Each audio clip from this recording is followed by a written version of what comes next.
There you go. I read a National Geographic not too long ago, and they were showing the best places in the world to grow food.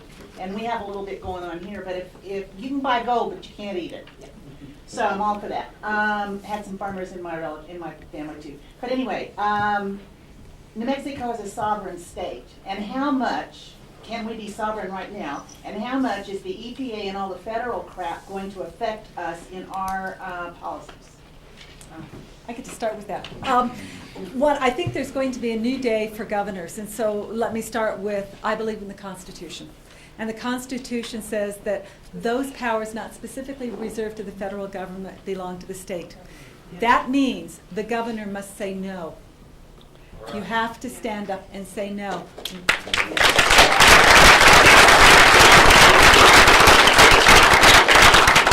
There are government programs that come to us at such great cost. And let me give you my favorite example, Medicare and Medicaid. And the argument that I hear time and time again, oh, we have to spend some more because for every dollar we spend, we get $3. And who tells us how to deliver our services? Is it meeting the needs of our citizens? Now, I will tell you, it's a tough argument to say we should do away with that $3. I will give you that. But you need to think about it. So let's look at education. Look at what has happened to our system of educating our children when we started taking subsidies from the federal government.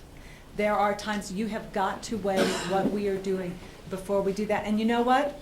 If you're not sure, if you think we're broke, you ain't seen nothing until you look at the federal budget. It is time to write our federal budget. We're in a deficit position that makes us vulnerable no matter what we do.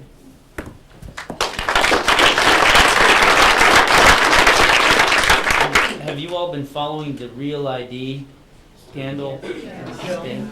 Well, is everyone familiar with it? No.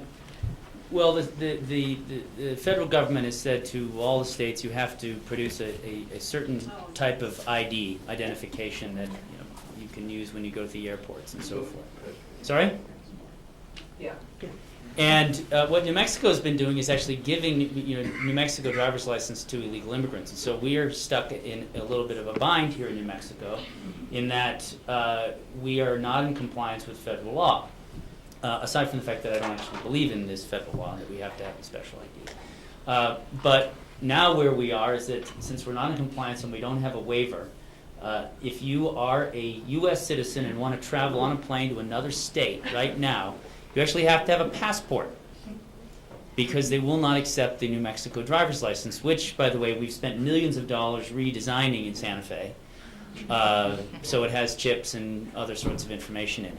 So right now you have to spend a couple $100 and FedEx fees and so forth if you're planning on traveling somewhere for the holidays. I think obviously this is an important issue, but more important is encroachment of the federal government to having more and more information on our individuals in this country.